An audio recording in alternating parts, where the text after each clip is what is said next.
Dear students, good morning all. In the last video, we have discussed schools of management thought, a detailed study. Then today we are going to discuss evolution of management. That means the past nature of management in India and the different countries. That means the world level management evolution. എന്താണ് മാനേജ്മെൻറ്റിൻ്റെ evolution, എങ്ങനെയാണ് ഒരു മാനേജ്മെൻറ്റിൻ്റെ ആവിർഭാവം world ലെവലിൽ ഉണ്ടായിട്ടുള്ളത്? അപ്പോൾ ഇന്ന് കാണുന്ന modern management ടെക്നിക്സുകൾ അല്ലെങ്കിൽ modern management principles എങ്ങനെയാണ് ഡെവലപ്പ് ചെയ്തു വന്നിട്ടുള്ളത്? അപ്പോൾ അതിൻ്റെ പിന്നിലുണ്ടായിട്ടുള്ള ഡിഫറെൻറ്റ് കൺട്രീസിൽ അല്ലെങ്കിൽ വേൾഡ് ലെവലിൽ ഉണ്ടായിട്ടുള്ള മാനേജ്മെൻറ്റിൻ്റെ ആസ്പെക്ട്സുകൾ എന്തെല്ലാമാണ്? എങ്ങനെയാണ് മാനേജ്മെൻറ്റ് എന്ന് പറയുന്ന ഒരു ടേം അല്ലെങ്കിൽ അങ്ങനെ ഒരു ആസ്പെക്റ്റ് ഇന്ത്യയിൽ ഇൻവോൾവ് ചെയ്യാൻ തുടങ്ങിയത്? അല്ലെങ്കിൽ ഏതെല്ലാം ആസ്പെക്റ്റുകളുടെ മാറ്റങ്ങൾക്ക് വിധേയമായാണ് മാനേജ്മെൻറ്റ് എന്ന് പറയുന്ന ഒരു ഇവൻ്റ് ഇംപ്ലിമെൻ്റ് ചെയ്ത് തുടങ്ങിയിട്ടുള്ളത്? Management in ancient civilisation. Then we examine the culture of the primitive men. Then we can assume that some aspects of management was prevalent. നമുക്കറിയാം, പുരാതന കാലങ്ങളിൽ ഉണ്ടായിരുന്ന ആളുകൾക്കിടയിലും മാനേജ്മെൻറ്റ് പറയുന്ന ഒരു ആസ്പെക്റ്റ് ഉണ്ടായിരുന്നു. പക്ഷെ അതിന് മാനേജ്മെൻറ്റ് എന്നുള്ള ഒരു നെയിം അവർ ഇൻഡിക്കേറ്റ് ചെയ്തിട്ടില്ല. പക്ഷെ നമ്മൾ ഇന്ന് മോഡേൺ മാനേജ്മെൻറ്റിൽ ഇംപ്ലിമെൻറ്റ് ചെയ്യുന്ന മാനേജ്മെൻറ്റിൻ്റെ പ്രിൻസിപ്പിൾസ്, ഇപ്പോൾ FW ടൈലറിൻ്റെ കോൺട്രിബ്യൂഷൻ ആയിരുന്നാലും ഹെൻറി ഫയോളിൻ്റെ കോൺട്രിബ്യൂഷൻസ് ആയിരുന്നാലും അതുപോലെയുള്ള ഒരു മാനേജ്മെൻറ്റ് ആസ്പെക്ട്സ് ഈ പ്രിമിറ്റീവ് പീരിയഡിലുള്ള ആളുകളും ഉപയോഗിച്ചിരുന്നു. Then the culture of that period was known as Mesolithic. Mesolithic എന്നായിരുന്നു ആ പ്രിമിറ്റീവ് പീരിയഡിൽ ആളുകൾ യൂസ് ചെയ്തിട്ടുള്ള ആ മാനേജ്മെൻറ്റിൻ്റെ അനദർ നെയിം അറിയപ്പെടുന്നു. Primitive society had it's on code. നമുക്കറിയാം, നമ്മുടെ ഇപ്പോഴത്തെ മാനേജ്മെൻറ്റിന് ഒരു സ്റ്റാൻഡേർഡ് ഉണ്ട്, അല്ലെങ്കിൽ ഒരു സ്പെസിഫിക് എത്തിക്കൽ കോഡുകളുണ്ട്. അതുപോലെ തന്നെ ഈ പ്രിമിറ്റീവ് പീരിയഡുകളിലും ഈ പറയുന്ന മാനേജ്മെൻറ്റ് പ്രിൻസിപ്പിൾസിന് ഈക്വൽ ആയിട്ടുള്ള ആസ്പെക്ട്സിനും അതിൻ്റേതായ കോഡുകളുണ്ടായിരുന്നു. It's code for the conduct of business. അപ്പോൾ അന്ന് എന്തായിരുന്നു ബിസിനസ്സിൻ്റെ നേച്ചർ എന്ന് പറയുന്നത്? ബാർട്ടർ സിസ്റ്റം അല്ലെങ്കിൽ അഗ്രികൾച്ചറൽ ആക്ടിവിറ്റീസ്, അതായിരുന്നു അവരുടെ മേജർ ഇവൻ്റ് എന്ന് പറയുന്നത്. ആ അഗ്രികൾച്ചറിലും അതുപോലെയുള്ള ബാർട്ടർ സിസ്റ്റത്തിലും ഒരു കോഡ് ഇംപ്ലിമെൻ്റ് ചെയ്തിരുന്നു. Then conduct of business, rules regarding the role of parents. അപ്പോൾ ഒരു പാരൻറ്റിന് അവരുടേതായ റോളുകൾ ഉണ്ടായിരുന്നു. അതിനകത്തും എന്തുണ്ടായിരുന്നു? ഡിഫറെൻറ്റ് കോഡുകൾ അവൈലബിൾ ആണ്. Then punishment for wrongdoings. തെറ്റായ എന്തെങ്കിലും ഒരു കാര്യങ്ങൾ ചെയ്യുകയാണെന്നുണ്ടെങ്കിൽ, ഇപ്പോഴും ഉണ്ട് നമ്മൾക്കിടയിൽ എന്ന് പറഞ്ഞാൽ, ആരെങ്കിലും റോങ് ആക്ടിവിറ്റീസ് ചെയ്യുകയാണെങ്കിൽ എന്തുണ്ട്? സ്റ്റേറ്റ് ഗവൺമെൻറ് അല്ലെങ്കിൽ സെൻട്രൽ ഗവൺമെൻറ് റൂള് അവനക്കെതിരെ അല്ലെങ്കിൽ ആ ഗ്യാങ്ങിനെതിരെ അല്ലെങ്കിൽ ആ ഗ്രൂപ്പിനെതിരെ ഒരു പണിഷ്മെൻറ്റ് ചാർജ് ചെയ്യുന്നുണ്ട്. അപ്പോൾ പണ്ട് കാലങ്ങളിലും എന്തുണ്ടായിരുന്നു? Punishment for wrongdoings. Then rites for worship of gods. വർഷിപ്പിന് വേണ്ടിയിട്ട് വിഗ്രഹാരാധനകൾ, അതിന് വേണ്ടിയിട്ടുള്ള ഒരു സ്പെസിഫൈഡ് പ്ലേസസ്. ഇപ്പോൾ ഇന്ന് പടുകൂറ്റൻ ക്ഷേത്രങ്ങൾ, അതുപോലെ പള്ളികൾ, അതുപോലെ ചർച്ചുകളൊക്കെ അവൈലബിൾ ആണ് ഇന്നത്തെ ഈ ഒരു കാലഘട്ടത്തിൽ. അപ്പോൾ പണ്ട് കാലങ്ങളിലും ഈ rites for the worship of gods, അപ്പോൾ ദൈവങ്ങളെ ആരാധിക്കുന്നതിന് അതിൻ്റേതായ, അതായത് ഇന്ന് കാണുന്ന രീതിയിലുള്ള മോഡേൺ ഡെവലപ്മെൻറ്റ് ഇല്ലെങ്കിലും അങ്ങനത്തെ ഒരു രീതി അത്തരത്തിലുള്ള ആളുകളും എന്ത് ചെയ്തിരുന്നു? യൂസ് ചെയ്തിരുന്നു. Then manner presenting power ways to eat and like. That means ഒരു മാനേഴ്സ് കീപ്പ് ചെയ്യുക. ഇപ്പോൾ നമ്മൾ പറയും ഇപ്പോഴത്തെ ആളുകൾക്കൊന്നും മാനേഴ്സ് ഇല്ല, ദെൻ ഇപ്പോഴത്തെ കുട്ടികൾക്കൊന്നും മാനേഴ്സ് ഇല്ല, അവർക്കൊന്നും ഡിസിപ്ലിൻ ഇല്ല, അവർ നമ്മളൊന്നും എന്താ പറയുക, നമ്മൾ പറയുന്ന വാക്കുകളൊന്നും, അല്ലെങ്കിൽ പാരൻസ് പറയുന്നതൊന്നും കേൾക്കുന്നില്ല, ടീച്ചേഴ്സ് പറയുന്നതൊന്നും കേൾക്കുന്നില്ല എന്നുള്ളൊരു രീതിയുണ്ട്. അതിന് പറയുന്ന ഒരു ആൻസർ എന്താണ്? ന്യൂ ജനറേഷനാണ്. അവർ ന്യൂ ജനറേഷനാണ്. അപ്പം ജനറേഷൻ്റെ ഗ്യാപ്പ് കൊണ്ടാണ് അവരത് ചെയ്യാത്തത് എന്നുള്ളതാണ്. അപ്പോൾ പണ്ട് കാലങ്ങളിലും എന്തുണ്ട്, manner presenting power ways to eat and like.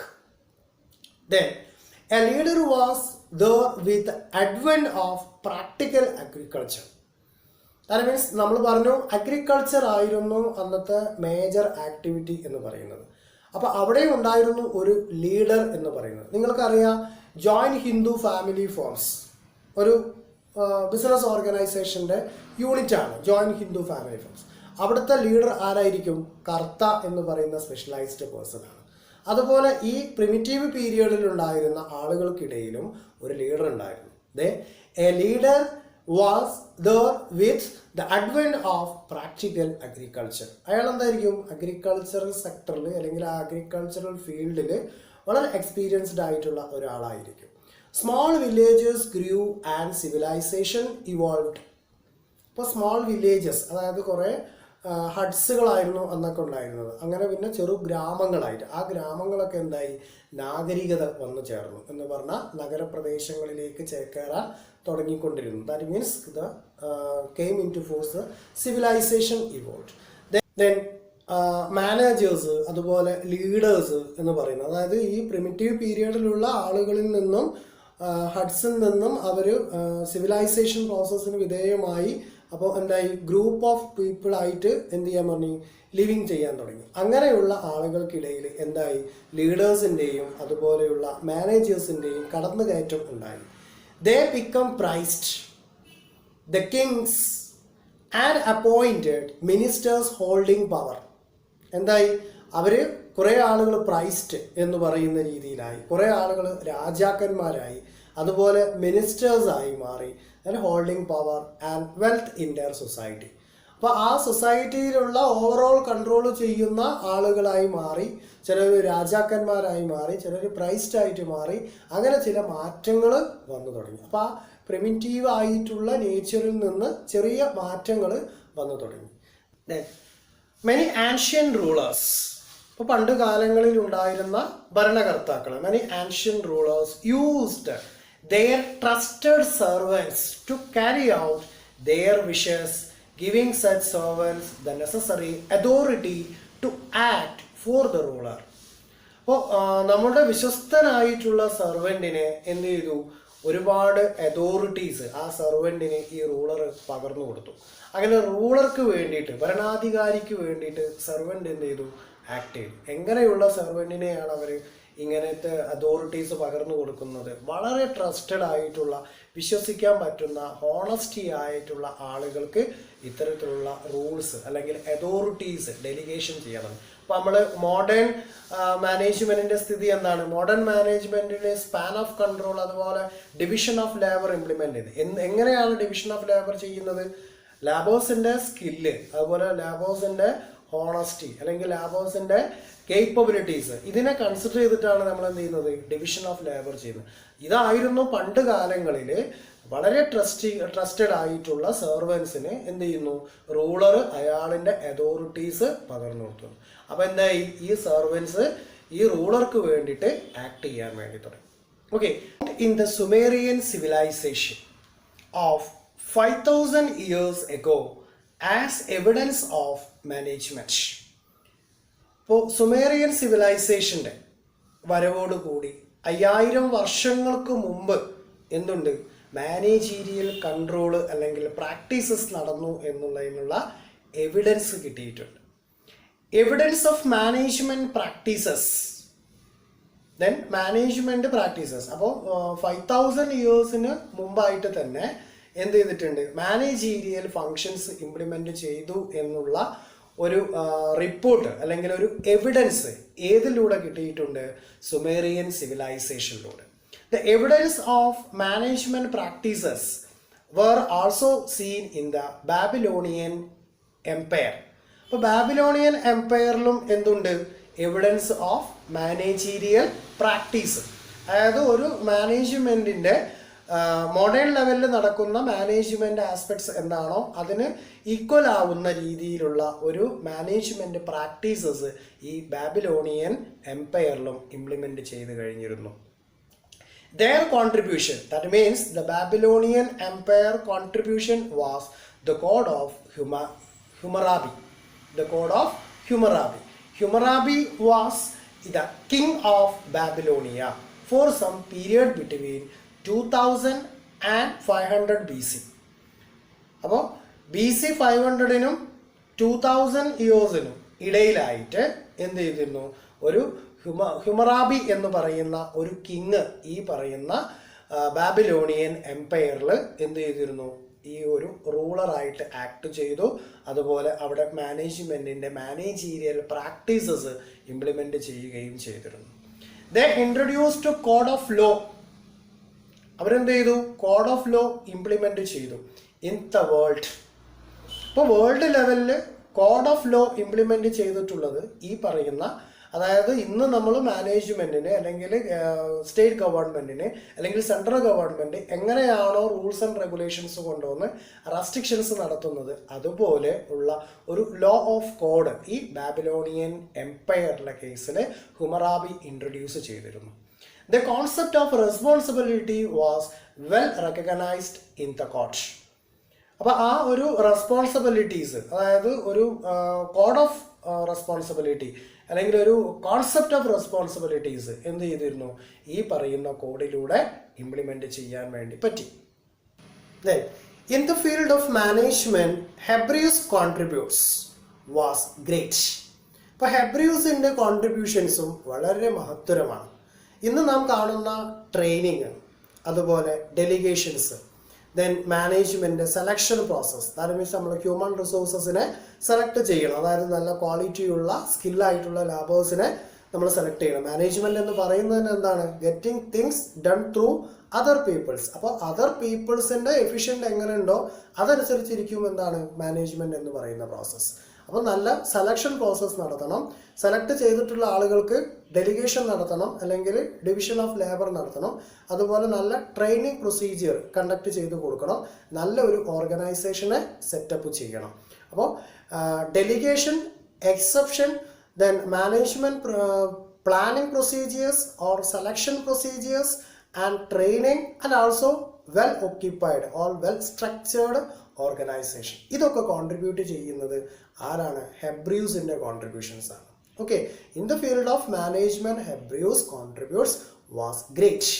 That is the principle of delegation and exception, then personnel selection, training and well occupied organisation structure. Then in ancient China there are some records to indicate existence of management. അപ്പോൾ അത് world ലെവലിൽ management എങ്ങനെ implement ചെയ്തു എന്നുള്ളതാണ് നമ്മൾ check ചെയ്യുന്നത്. ഇപ്പോൾ നമ്മൾ ചൈനയിലേക്ക് എത്തി. അപ്പോൾ ചൈനയുടെ കേസിൽ അവിടെയും എന്തുണ്ട്, മാനേജ്മെൻറ്റ് എക്സിസ്റ്റ് ചെയ്തിരുന്നു എന്നുള്ളതിനുള്ള റിട്ടൺ ഡോക്യുമെൻറ്റ്സ് അവൈലബിൾ ആണ്. In ancient China there are some records to indicate the existence of management. It contains the management principles in organization, then planning, direction and controlling. That means ഇന്നത്തെ management treated as a process. That means planning, organizing, directing, then coordinating and controlling. അപ്പോൾ ഈ പറയുന്ന process ചൈനയിൽ recorded ആണ് ആറ്റ് ancient പീരിയഡിൽ. അപ്പോൾ അങ്ങനെ ഒരു മാനേജ്മെൻറ്റിൻ്റെ activities ചൈനയിൽ ആൻഷ്യൻ പീരിയഡിൽ തന്നെ ഇംപ്ലിമെൻറ്റ് ചെയ്തിരുന്നു. മോറോവർ ദേ contribute practical suggestions four proper public administration.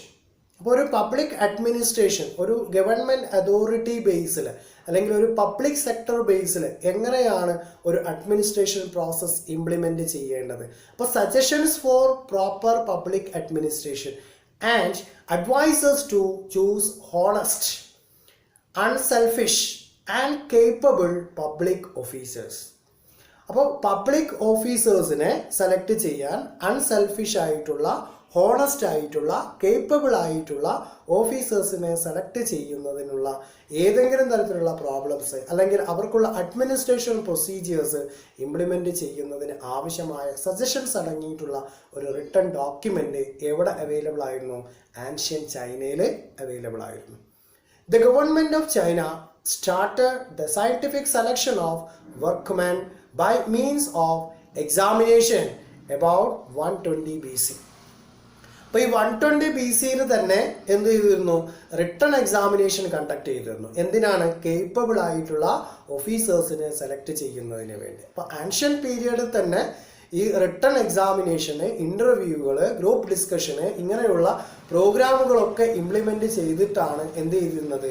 Well occupied ആയിട്ടുള്ള ഓഫീസേഴ്സിനെ സെലക്ട് ചെയ്തിട്ടുണ്ട്. അതിൻ്റെ റിട്ടൺ ഡോക്യുമെൻറ്റ്സ് അവൈലബിൾ ആണ് എവിടെ? ആൻഷ്യൻ ചൈനയിൽ. Okay. Then in ancient Greece also give appreciation of management function. അപ്പോൾ മാനേജ്മെൻറ്റ് ഫങ്ഷൻസ് ഗ്രീസിലും അവൈലബിൾ ആണ് അന്ന് ആ ഒരു കാലഘട്ടത്തിൽ, ആൻഷ്യൻ പീരിയഡിൽ. In ancient Greece also give the appreciation of management function. They contributed principle that maximum output can be achieved by using uniform methods at stipulated time. എന്താണ് ഇപ്പോൾ റീസെൻറ്റ് പീരിയഡിൽ അല്ലെങ്കിൽ മോഡേൺ മാനേജ്മെൻറ്റ് ടെക്നിക്ക് എന്താണ്? Cost maximum reduce ചെയ്യുക, then maximum resources utilise ചെയ്തുകൊണ്ട് കോസ്റ്റിൻ്റെ volume reduce ചെയ്യുക, then maximise the profit or increasing the good will of the firm or unit. അപ്പോൾ ഫേമിൻ്റെ ഗുഡ് വില്ല് എൻഹാൻസ് ചെയ്യുക അല്ലെങ്കിൽ ഡെവലപ്പ് ചെയ്ത് പോവുക, അതോടൊപ്പം സെയിൽസിൻ്റെ വോളിയം കൂട്ടുക, പ്രോഫിറ്റിൻ്റെ വോളിയം കൂട്ടുക. അതുപോലെ എന്ത് ചെയ്യണം? കോസ്റ്റ് മിനിമൈസ് ചെയ്യണം. അപ്പോൾ മിനിമൈസ്ഡ് കോസ്റ്റിലൂടെ മാക്സിമം പ്രൊഡക്ടിവിറ്റി ജനറേറ്റ് ചെയ്തുകൊണ്ട് പ്രോഫിറ്റ് ജനറേറ്റ് ചെയ്യുക എന്നുള്ളതാണ് മോഡേൺ കോൺസെപ്റ്റ്. ഇത് ഏത് കാലങ്ങളിൽ ഉപയോഗിച്ചിട്ടുണ്ട്? ഗ്രീസിലെ ആൻഷ്യൻ പീരിയഡിൽ ഇംപ്ലിമെൻ്റ് ചെയ്തു. In India, Brahman Kautilya also named Vishnugupta principle work Arthashastra indicated a number of aspects of management. അപ്പോൾ ഇന്ത്യയിലേക്ക് കടന്നു വന്നാൽ ഇന്ത്യയിൽ അർത്ഥശാസ്ത്രത്തിൻ്റെ രചയിതാവാണ് ആര്? കൗട്ടില്യ. അപ്പോൾ കൗട്ടില്യൻ്റെ അർത്ഥശാസ്ത്രത്തിൽ എന്തു പറയുന്നുണ്ട്? നമ്പർ ഓഫ് മാനേജ്മെന്റ് ആസ്പെക്ട്സിനെ കുറിച്ചിട്ട് ട്രീറ്റ് ചെയ്യുന്നുണ്ട്. അപ്പോൾ എങ്ങനെയായിരിക്കണം ഒരു മാനേജ്മെന്റ് പ്രോസസ്സ്, എന്താണ് ഒരു മാനേജ്മെന്റ് പ്രോസസ്സ്, എങ്ങനെയാണ് ഒരു മാനേജ്മെന്റ് ഇംപ്ലിമെന്റ് ചെയ്യേണ്ടത്, ഒരു മാനേജ്മെന്റ് കോൺട്രിബ്യൂഷൻസ് എന്തെല്ലാമായിരിക്കണം എന്നൊക്കെ കൗട്ടില്യൻ്റെ അർത്ഥശാസ്ത്രത്തിൽ ഇന്ത്യയിൽ സ്പെസിഫൈ ചെയ്തിട്ടുണ്ട്. It was one of the earliest and most comprehensive works. എല്ലാ ആസ്പെക്റ്റും, that means A to Z activities മാനേജ്മെൻറ്റിനകത്ത്, അതായത് ഇന്ന് നമ്മൾ മോഡേൺ മാനേജ്മെൻറ്റ് ആസ്പെക്ട്സിൽ കാണുന്ന എല്ലാ ഇവൻറ്റുകളും ഇന്ത്യയിലെ ഈ അർത്ഥശാസ്ത്ര എന്ന് പറയുന്ന ഗ്രന്ഥത്തിൻ്റെ കർത്താവായ കൗട്ടില്യൻ അതിനകത്ത് സ്പെസിഫൈ ചെയ്ത് പോയിട്ടുണ്ട്. That means it was one of the earliest and most comprehensive works. His major theme was the political, economical and social management of the state.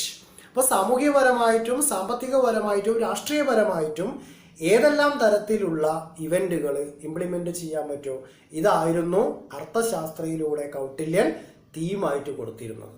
His major theme was the political, economic and social management of the state. Then he mentioned the organization. He mentioned the organization and management of trade and commerce. ഇപ്പോൾ എന്താണ് വ്യാപാരം, അതുപോലെ എന്താണ് വാണിജ്യം എന്നതിനെക്കുറിച്ചും, അതായത് ഒരു organisation എന്താണ്, അതുപോലെ management of trade and commerce. എന്താണ് കോമേഴ്സ് എന്ന് പറഞ്ഞാൽ? What do you mean by commerce? Trade plus aids to trade. ട്രേഡും ട്രേഡിനെ ഹെൽപ്പ് ചെയ്യുന്ന ഫാക്റ്റും കൂടി ഇൻക്ലൂഡഡ് ആയതാണ് കോമേഴ്സ്. ഇപ്പോൾ നമ്മൾ കൊമേഴ്സിന് പഠിക്കുന്നു, കൊമേഴ്സ് ഗ്രാജുവേഷന് വേണ്ടി പഠിക്കുന്നു. What is commerce? Commerce is equal to trade plus aids to trade. Then അപ്പോൾ അങ്ങനെയുള്ള, അതായത് മാനേജ്മെൻറ്റ് ആസ്പെക്റ്റുകൾ, അതായത് കൊമേഴ്സിൻ്റെയും ട്രേഡിൻ്റെയും മാനേജ്മെൻറ്റ് എങ്ങനെയായിരിക്കണം ഒരു നല്ല organisation. Then law and law codes. ഇപ്പോൾ ഇന്ന് നമ്മൾ കാണുന്ന ലോ, അതായത് ഇപ്പോൾ ഒത്തിരി ബിസിനസ് ലോ ഉണ്ട്, മെർക്കൻഡൈൽ ലോ ഉണ്ട്, ദെൻ ഹ്യൂമൻ ബീയിങ്സിന് ഒരുപാട് ഇൻഹറൻ്റ് ആയിട്ടുള്ള ലോസ് ഉണ്ട്. ഇത്തരത്തിലുള്ള ലോസ്, അതുപോലെ law codes. Then municipal government, then ത്രിതല ഗവൺമെൻറ്, ദെൻ അതുപോലെ state government, central government, that means municipal government. Social customs, ഒരുപാട് ആചാരങ്ങളുണ്ട് സൊസൈറ്റിയിൽ. ഇപ്പോൾ ഹിന്ദുവിൻ്റെ കോൺസെപ്റ്റ്, മുസ്ലിമിൻ്റെ കോൺസെപ്റ്റ്, ക്രിസ്ത്യൻ്റെ, ബുദ്ധിസ്റ്റിൻ്റെ കോൺസെപ്റ്റ്, ഇതൊക്കെ ഡിഫറെൻ്റ് ആണ്. അപ്പോൾ ഒരു സോഷ്യൽ കസ്റ്റംസ് എങ്ങനെയായിരിക്കണം, ടാക്സേഷൻ റവന്യൂ, ടാക്സ് വോളിയം ഏത് രീതിയിലായിരിക്കണം. അപ്പോൾ റീസെൻ്റ്ലി അദ്ദേഹം പറഞ്ഞിട്ടുള്ള ടാക്സ് വോളിയത്തിൻ്റെ അല്ലെങ്കിൽ ആ ടാക്സ് റവന്യൂസിൻ്റെ ആ ഒരു പ്രോസസ്സിനൊക്കെ ഒത്തിരി ചേഞ്ചസ് വന്നിട്ടുണ്ട്. പക്ഷേ ഇന്ന് നാം ട്രീറ്റ് ചെയ്യുന്ന ടാക്സ് എന്ന് പറയുന്ന ഇവന്റ് ഈ പറയുന്ന കൗട്ടില്യൻ്റെ കാലത്ത് ഇംപ്ലിമെന്റ് ചെയ്തിട്ടുള്ളതാണ്. Taxation, revenue. Then agriculture. ഇന്നും അഗ്രികൾച്ചർ ഇംപ്ലിമെന്റ് ചെയ്തു പോകുന്നു. പണ്ട് കാലത്തും ഉണ്ടായിരുന്ന അഗ്രികൾച്ചറൽ ഫാക്ട് തന്നെയാണ് ഇന്നും ഇംപ്ലിമെന്റ്. പക്ഷേ ഇന്നോവേറ്റീവ് ആയിട്ടുള്ള കുറേ മെഷീനറീസ്, എക്യുപ്മെന്റ്സ് അല്ലെങ്കിൽ ടൂൾസ് ഇതൊക്കെ നമ്മൾ ഇംപ്ലിമെന്റ് ചെയ്യാൻ തുടങ്ങി എന്നുള്ളതാണ് ചെറിയൊരു മാറ്റം വരുത്തിയിട്ടുള്ളത്. ദെൻ ഫാക്ടറീസ്, ഒരുപാട് ഫാക്ടറീസ്, ഇപ്പോൾ നമ്പർ ഓഫ് ഫാക്ടറീസ് ഇംപ്ലിമെന്റ് ചെയ്തു. പ്രൊഡക്ഷൻ നമ്മൾ തന്നെ നടത്തുന്നു, നമ്മൾ ഇമ്പോർട്ട് ചെയ്യുന്നു. അതുപോലെ ഒരുപാട് ക്വാളിറ്റിയുള്ള പ്രോഡക്റ്റ് നമ്മൾ എക്സ്പോർട്ട് ചെയ്യാൻ തുടങ്ങിയിട്ടുണ്ട്. അങ്ങനെ ഒത്തിരി ഇവന്റുകൾക്ക് ചെറിയ മാറ്റങ്ങളൊക്കെ വരുത്തിയിട്ടുണ്ട്. അതായത് ഫാക്ടറീസിൻ്റെ ലാബോസ്, ഫാക്ടറീസിൻ്റെ ഫങ്ഷൻസ് എങ്ങനെയായിരിക്കണം, അതൊക്കെ ഇന്നോവേറ്റീവ് ആയിട്ട് മാറ്റങ്ങൾ വരുത്തി. പക്ഷേ ഇതൊക്കെ ആൻഷ്യൻ പീരിയഡിൽ തന്നെ ഇംപ്ലിമെന്റ് ചെയ്തിട്ടുള്ള ഫാക്റ്റാണ്. Then market. അപ്പോൾ എങ്ങനെയായിരിക്കണം മാർക്കറ്റ്, എന്താണ് മാർക്കറ്റിംഗ്, എന്താണ് ഒരു മാർക്കറ്റിൻ്റെ ഫങ്ഷൻസ്, ഒരു മാർക്കറ്റിൻ്റെ റെസ്പോൺസിബിലിറ്റി എന്തായിരിക്കണം, ഈ പറയുന്ന കാര്യങ്ങളൊക്കെ. അതുപോലെ കോർപ്പറേഷൻസുകൾ. അപ്പോൾ ഈ mentioned trade and commerce, then factories, corporations, അങ്ങനെ പറഞ്ഞാൽ കോംപ്രഹെൻസീവ് ആയിട്ടുള്ള ഓൾ ഫാക്ടേഴ്സും എന്ത് ചെയ്തിട്ടുണ്ട്, കൗട്ടില്യൻ്റെ ഈ അർത്ഥശാസ്ത്രയിലൂടെ ഇംപ്ലിമെന്റ് ചെയ്ത് പോയിട്ടുണ്ട്. അപ്പോൾ ഇതാണ് മേജർ കേസസ് ആയിട്ടുള്ള evolution of management in ancient period. Then next വീഡിയോയിൽ നമ്മൾ മിഡീവൽ പീരിയഡിലെ മാനേജ്മെന്റിലെ ഇവല്യൂഷൻ എന്താണെന്നുള്ളത് ചെക്ക് ചെയ്യാം. Okay, thank you.